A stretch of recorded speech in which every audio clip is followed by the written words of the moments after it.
Good Friday evening, June 21st, and welcome to the NCWLIFE Evening News. I'm Grant Olson.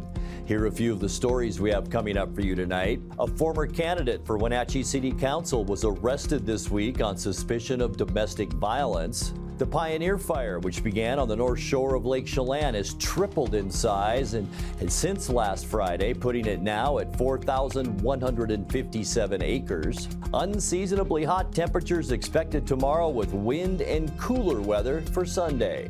I'll have all the details coming up in your local weather forecast.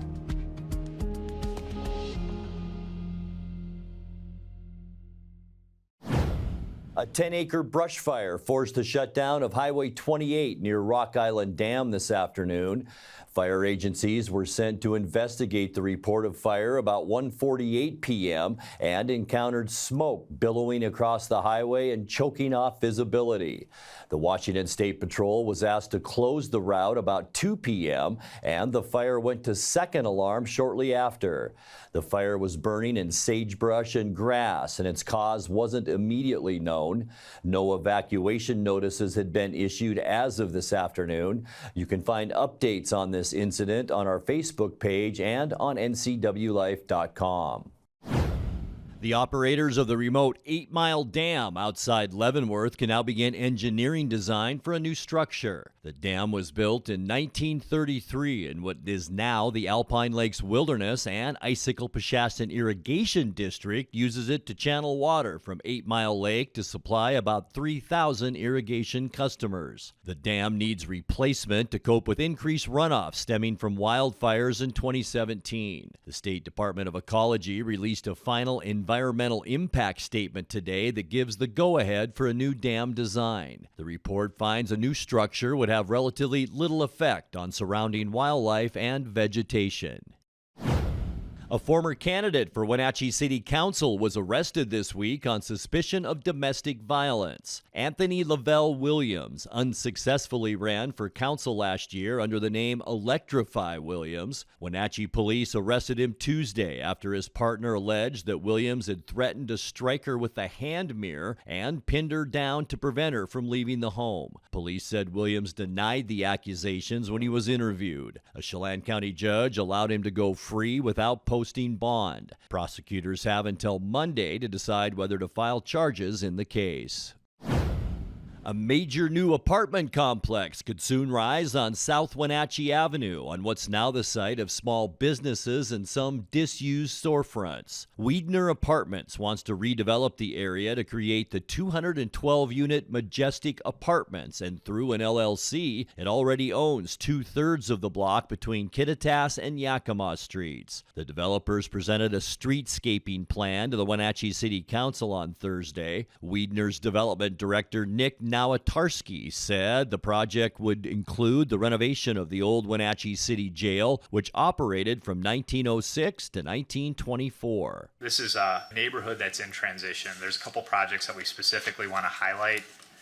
And so when we're thinking about what we're proposing on the streetscape, really you're already getting this critical mass of change. Let's take it, or we're proposing to take it even a step further. So the top left-hand corner is our Majestic Apartment building. It's 212 units. We're currently in for building permits. As soon as permits are issued, we are ready to start construction. Any help we can get from the city on that, on timelines, would be appreciated. But it's a project that is really going to be a best-in-class project. It's a mid-rise building. Structured parking. It's very, very unique to the downtown area. Over on the top right-hand side is the old Wenatchee Jail. So Weidner owns the jailhouse and a couple of the retail spots adjacent to it. As part of that project, the jailhouse, we are going to keep the historic structure there and renovate it, and then put 2 additional retail buildings, one to the left, one to the right, and it'll be predominantly restaurant use with a very public plaza. A little bit about that project, renovating a historic structure. We're not seeking any tax credits. It's, in a lot of ways, it's a lot more cost effective just to tear something down and build new. That's not what we wanted to do. We want to do something that's going to maintain the character It's something the former mayor had personally reached out to Mr. Widener about the importance of this building and how it can be, again, a showcase for this community. Jefferson Robbins for NCWLIFE. The City of East Wenatchee approved a construction contract for the 19th Street Northwest and Northwest Cascade Avenue Improvement Project on Tuesday. The project includes sidewalk construction, stormwater upgrades, and roadway rebuilding. The city will work with Selland Construction on the project for $6.2 million. Grants from the Washington Department of Ecology funded the design of the project, and Ecology awarded the city an additional $2.2 million for construction and design implementation. The city says the project will be done in close coordination with Douglas County due to the Cascade Avenue portion of the project being inside county right-of-way. When we come back, Vietnam-era veterans in the Wenatchee Valley received a special commemorative pin on Thursday from 8th District Congresswoman Kim Schreier. And Douglas County crews are finishing up their work pre-leveling and chip sealing a 4-mile stretch on Airport Road near Waterville this week. I'm Grant Olson, and you're watching the NCWLIFE Evening News. The Lake Chelan Chamber of Commerce presents Wonders of Wooden Avenue. As Chelan's premier lifestyle store, Willow, find unique home decor, clothing, jewelry, and more. Come visit for a welcoming and memorable shopping experience. Lake Chelan Sports is the place to find top brands like Hoka, Ons, Patagonia, and now a full line of Warrior products. With excellent customer service, Lake Chelan Sports has what you need. Wonders of Wooden Avenue, North Central Washington's premier shopping district. There's no place like home, because home is where we're totally comfortable. It's where we can be ourselves and let our guards down. It's where we make memories, and we're always imagining new ways to keep it totally comfortable. Carrier, total comfort, totally happy. Turn to the experts, Carrier and Alpine Air. Heat and air, call Alpine Air. At Kennedy Group, we understand that buying and selling is more than a transaction, and it's more than just a house. This is where you will gather with friends and family, and where a lifetime of memories will be made. But buying a home is more than memories. Oftentimes, it's your biggest financial decision. The agents at Kennedy Group understand this and provide real estate advice based on your goals and dreams. Call us today, and let's find your happy place. Hi, I'm Mike Steele, and I've been honored to serve you as our state representative for District 12 for the last 8 years. With experience in several leadership roles in civic organizations, as well as being a lifelong resident, I've championed projects that have made a difference in our community. I plan to continue the progress we've made together. Re-elect Mike Steele, your voice in Olympia. Together we can achieve more. Visit votemikesteele.com. Paid for by the citizens to elect Mike Steele. Vietnam-era veterans in the Wenatchee Valley received a special commemorative pin on Thursday from 8th District Congresswoman Kim Schreier. Schreier's visit to Wenatchee included a stop at the local Veterans Hall where she awarded the Vietnam Veteran Lapel Pin. Living veterans, their families, and some survivors of deceased veterans were on hand to receive the honors. The pin is designed as a memento of thanks for former service members who were enlisted between 1955 and 1975. Douglas County crews are finishing up their work pre-leveling and chip sealing a 4-mile stretch on Airport Road near Waterville this week, but more road work is still to come. On Tuesday and Wednesday, crews will begin chip sealing a 2-mile stretch on South Waterville Road outside city limits towards Baseline Road. All work will take place during the day from 6 a.m. to 5 p.m., so crews will use a pilot car to direct traffic through that work zone. The county took to Facebook today to thank drivers for their patience as they finish up this work to preserve local county roads.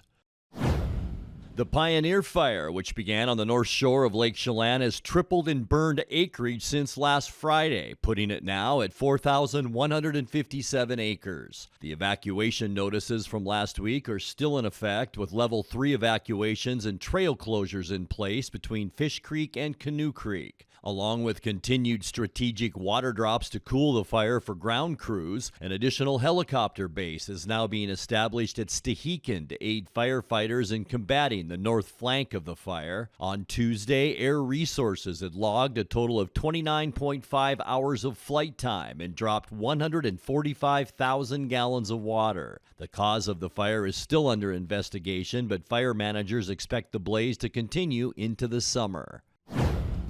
Coming up next, the Wenatchee Public Library celebrated the completed revitalization of their space almost a decade after their capital campaign first began. We'll show you the finished product in tonight's feature story. Hot temperatures continue tomorrow with wind and cooler weather on Sunday. I'll have all the details coming up in your full local weather forecast. That and much more still to come tonight. Please stay with us. Hey man, how's your arm? Getting better, actually, thanks. Did they give you anything for pain after surgery? Because I think I may have some left over. Nah, that's all right, man. Actually, me and my doctor talked about not sharing prescriptions, and that ibuprofen's a good option for me. The risk of addiction, it's not worth it. Makes sense. Take the next step. Don't share your prescriptions, and talk to your friends about the dangers of opioids. How do you think like an entrepreneur? I have had it in mind starting my own business. This is all really good to know right now. I am currently making a vision board. I am talking about my well-being, my personal finances, and habits that I would like to work on and to improve myself to be a better entrepreneur.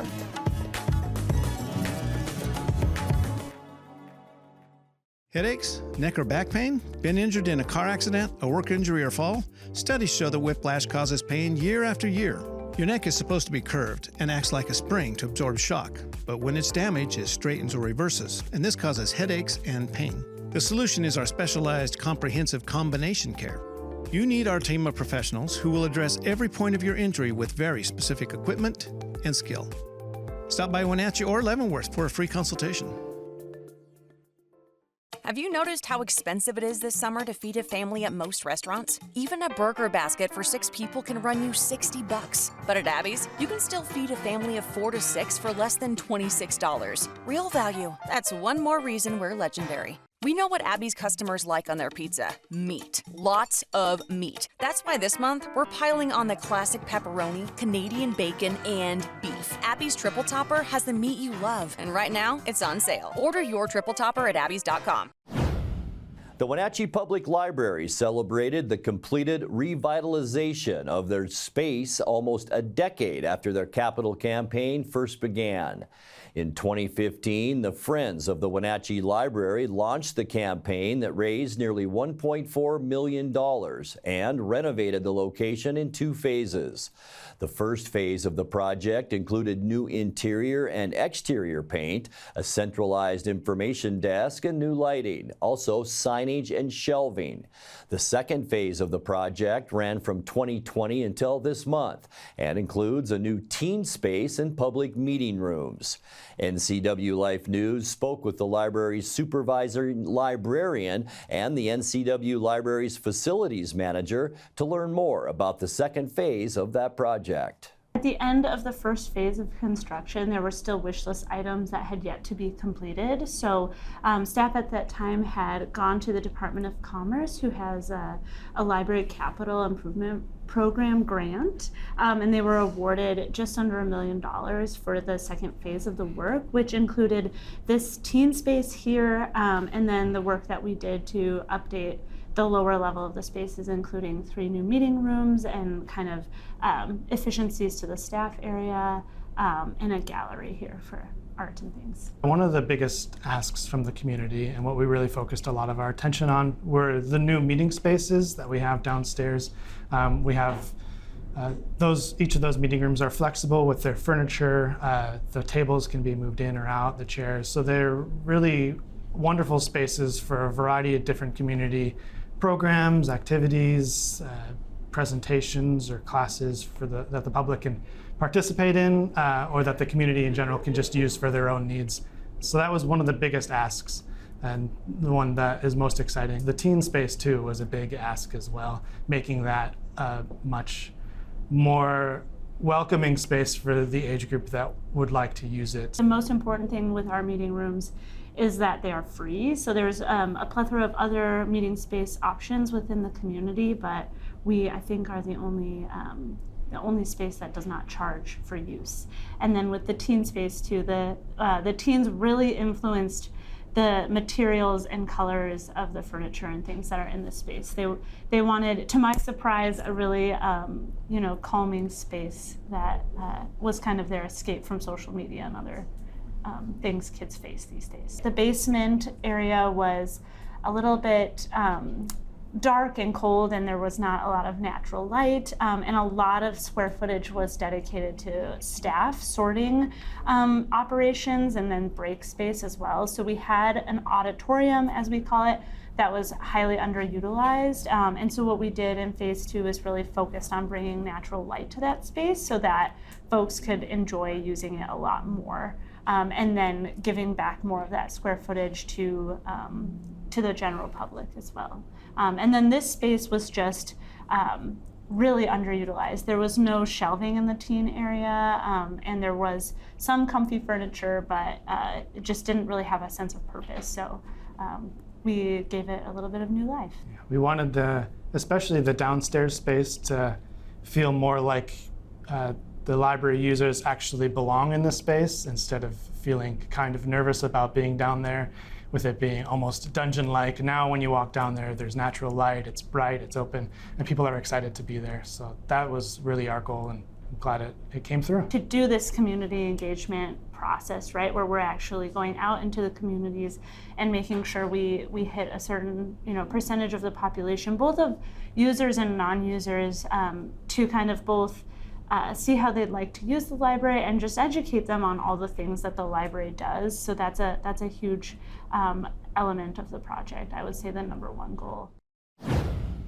Time now for a check of your North Central Washington weather forecast. Hope you had a great Friday and a great end to your week, and it was a hot one out there today. And with that hot weather, some breezy condition caused that Douglas State Route 28 fire today. Well, we don't know what caused it, but that sure aided in its expansion, so to speak. There's the burn scar from that fire this afternoon. And yeah, we do have elevated fire risk as we get past tomorrow and especially into Sunday, especially for the Columbia Basin. And here is our target area, and that catches a lot of our viewing area, especially over to Wenatchee, up into Omak, and especially the Moses Lake area. We will see winds between 20 and 35 miles an hour on Sunday. So, use your common sense. Don't park when your vehicle has been driven for a while in tall, dry grass. And, just use the common sense and just watch out for sparks and especially discarded cigarettes. All right, high temperature today. It got warm out there. 91 unofficially our high today. 79 is where we should be for this time of year. 100 our record high, and that was set in 1992. Nice and mild this morning. 59 our overnight low. 56 is where we should be, and our record 46 in that great year of 1981. Sunrise 5:04 this morning, and it sets tonight at 9:01. All right, let's get you into those Saturday temperatures, and we're still warming up. Mid-90s for Moses Lake at 95, also Ephrata, 94 in Quincy tomorrow, and then 93s for Ellensburg and Wenatchee, lower 90s from Eniat up into Omak, 88 for Lake Wenatchee, 91 in Leavenworth, and 92 in Kashmir. Hello weekend, and hello the first weekend of summer, and it's sure going to feel like it. Tonight, high clouds out there, very quiet. Boy, it's going to be another beautiful evening out there. Low temperatures tonight in the mid-60s, so most of our evening hours will probably be in the mid-70s. Should be beautiful. Saturday, lots of sunshine out there. It's going to be a hot one, as we mentioned. There's our ridge and all that desert southwest warmth moving our way. Low to mid-90s for almost all of us in our viewing area for Saturday. And then by Sunday, low pressure slides across Canada. It's going to drag a cold front with it, kicking up the those winds around north central Washington. Maybe a few scattered showers in western Washington, but cooler. We're talking highs on Sunday near 80 degrees, so almost a 15-degree cool down for Sunday. On Monday, mostly sunny. We'll see just some breezy conditions as once again things settle down a little bit. High temperatures on Monday into those low 80s, so we're going to stay just a little bit above normal on Monday and then get a lot warmer once again as that ridge rebuilds over the Pacific Northwest. We're talking highs on Tuesday near 90 degrees, so it's going to warm right back up. For Wednesday, a little bit cooler. We will see that high pressure still in control of our weather. Sunshine, though, all up and down the west coast for Wednesday. Still going to be warm, a little cooler than Tuesday with highs on Wednesday into the upper 80s, Spokane in the low 90s for Wednesday. And then things begin to change as we get you into Thursday. Mostly sunny. The winds return. Another area of low pressure moves across southern Canada. But here is another area of low pressure that could really change our weather. Highs in the low 80s Thursday, and it looks like Friday and into next weekend, we could be talking about high temperatures only in the 70s. Take a look now at your 7-day forecast. 66 beautiful degrees overnight, 93 and hot tomorrow, and then windy, partly cloudy and cooler on Sunday. Highs only 79, so a big temperature change as we get Saturday into Sunday. Sunny and warmer on Monday and 83. Back to the hot weather on Tuesday and 90. 88 with sunshine Wednesday, and then things change on Thursday. Mostly sunny and cooler with a high temperature then of 82 degrees. And that's a look at your north central Washington weather forecast. Coming up next, tonight's sports report with Eric Granstrom and more as the NCWLIFE Evening News continues right after this. It's Click It RV's lowest price guarantee sale going on now at your neighborhood Click It RV. Be a winner like me and get to Click It RV. With 0 down and no payments till October, now is the time to own your dream RV. Get to Click It RV now. Are you going to be mad, bro? Get never before deep discounts on trailers, fifth wheels, toy haulers, and motorhomes. Plus the best selection, highest trade-in values ever, and a lifetime warranty. Nobody beats the discounts at Click It RV. I'm Richard Sherman, and we guarantee it. On Frontage Road. A good Friday to you. Dylan Moore spotted Seattle an early lead, but Luis Castillo couldn't hold up his end as the Mariners fell to Cleveland 6-3 yesterday. Moore jumped on a fastball at the top of the first inning for a 2-run home run, but the Guardians countered with 2 round trippers off Castillo as he gave up 5 runs in 5 innings to fall to 6-8 on the season. Well, this is absolutely tagged by the foul pole and a fair ball. You cannot get any more on one swing than that from Dylan Moore. Obliterated to left field. An early 2-0 lead. And Dylan Moore an early trip with the try-it-in. Hits it hard to first. Fair ball. Step on the bag, throw to second. Get in. There it is. The run scores. Right. And Jimenez tagged out to end the inning. Guardians get one back. It's 2-1 after 1 in Cleveland. There you go. With a drive to deep right field. Wave goodbye. Will Brennan, home run number 7 on the year. And we are tied at 2 in inning number 2. Yeah, Will Brennan's been swinging it very well. Gets home run number 7 and ties the ball game up. You love that. Bliss down the line. And it's a fair ball off the wall. France is around to score. Robles into third. Ryan Bliss, a wall ball double, stands up at second base and has given the Mariners a 3-2 lead in the 4th inning. That was a frozen rope. Yeah, it was. Jimenez gets into one, deep center field. Rodriguez back. He's out of room. It's out of here. Andres Jimenez delivers with a go-ahead 2-out, 2-run homer, and it's 4-3 Guardians. Into right field, Haniger charges. It slides, and is he able to hold on? Yes, he does. Mitch Haniger makes the catch. Pretty good sliding catch. Pretty good break on this. I've seen him make a number of catches sliding like that.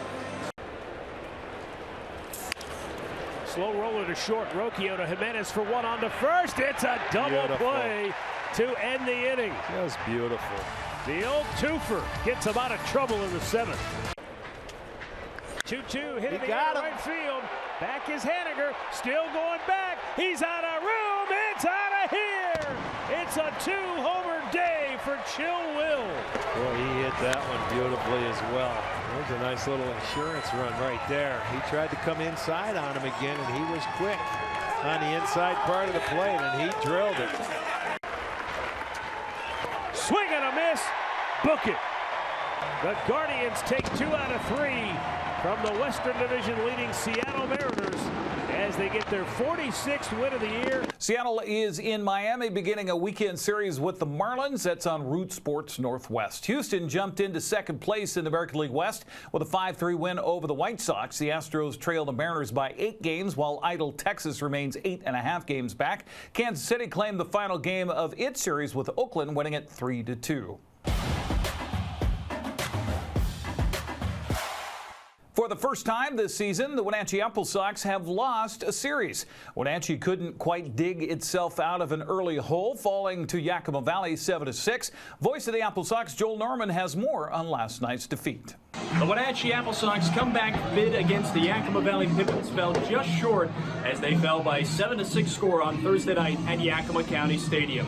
Wenatchee gave up 6 runs in the bottom of the first inning, but inched back to make it a 1-run ball game, thanks to scoring 2 runs in the bottom of the 8th inning on a 2-run infield single by Hunter Freeberg. But Wenatchee could not fully complete the comeback. Aiden Doherty reached with 1 out in the 9th inning, but was caught stealing while trying to move into scoring position.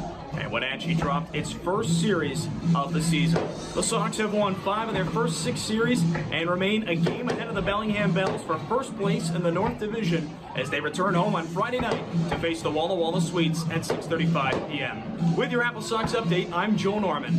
The Sweets are in town. We get a little preview. Speaking of which, Joel Norman back once again. This is a great opportunity for the Apple Sox to bounce back, taking on the Walla Walla Sweets. This is a team they've gotten out to a tough start to the 2024 season, and the Apple Sox are looking to bounce back. You dropped 2 or 3 games to Yakima, and it's the first time we're saying that they've lost a series this season. So it says a lot about how well they've been playing, but at the same time, Edmonton and Bellingham are hot on their heels in the North Division standings. So hopefully being back home for 6 straight games starting tonight can be really the big boost that the Apple Sox need. After the Sweets leave town, Kelowna makes a trip to the Apple capital for a 3-game series starting Monday. NCWLIFE will have the broadcast live, pregame beginning at 6:30. Bellingham is nipping at Wenatchee's heels in the West Coast League's North Division standings. The Bells won for a 6th straight time last night, down in Kamloops 5-1. Edmonton beat Kelowna 7-6 in 10 innings, and Nanaimo took down Victoria 11-7. In the WCL South, Corvallis salvaged the final game of its series with Springfield, winning 5-1. Walla Walla comes to town after a marathon loss last night, falling in 11 innings to Bend 8-7. Portland clobbered Cowlitz 8-1. Here's the latest standings in the WCL North, with Wenatchee on top at 13-5 and Bellingham right behind at 12-6. Edmonton is lurking in the shadows at 11-7, 2 games back. Walla Walla comes to town, holding down the basement in the WCL South Division at 5-12. Corvallis remains the team to beat with a 14-3 record, 3.5 games in front of Portland and Yakima Valley. Well, the big rigs are back at Wenatchee Valley Super Oval this weekend. They're not quite like the semi-trucks you see towing cargo trailers, delivering groceries and supplies to area stores. You might recognize this guy with a little preview. All week long at Les Schwab, you've seen the big rigs in town. That's part of the weekend at WVSO on Saturday nights. Yes, the North American big rigs are back. This is one of only 3 stops they're going to make in the United States, by the way, because most of these trucks are from Canada. You remember back in COVID years, they couldn't cross the border, so they couldn't get here. So they're back this weekend. Going to be a lot of black smoke, and I think he said 8 rigs are going to be out there on the race course on Saturday. A lot of interest in what's being called the Porta Potty 100. What is that? Jeremy says he's gotten a lot of phone calls of people saying, hey, are you going to race porta potties? No. It's just sponsored by Apple Valley Pumping, and that is sponsoring the big Pro Late Model race that's happening this Saturday at Wenatchee Valley Super Oval. And in fact, there is a porta potty on the top of the trophy. They've got other racing happening. The Thunder Cars are back, sponsored by Dick's Heating and Air Conditioning, Plum Perfect Roadrunners, and of course, Jerry's Auto Supply Pro Late Models joining the big rigs. WVSO, the gates open at 4:30. The racing starts at 6 o'clock, and man, I'm telling you what, Going to be a lot of fun seeing these big rigs go around the quarter-mile asphalt at Wenatchee Valley Super Oval. Here in East Wenatchee at Les Schwab, Eric Grandstrom on the NCWLIFE channel. Weather's supposed to be fantastic for a race this weekend. Get your tickets and more at WVSO.com. That's sports news. Have a great weekend. See you on Monday. And that will do it for our newscast tonight. For more news from around North Central Washington, you can find us at ncwlife.com, on our social media channels, or on our mobile app for iPhone and Android. And remember, if you see news happening, we'd like to hear from you. Email us at news@ncwlife.com or give us a call at 888-6295. I'm Grant Olson. Thanks so much for being with us, and have a great weekend.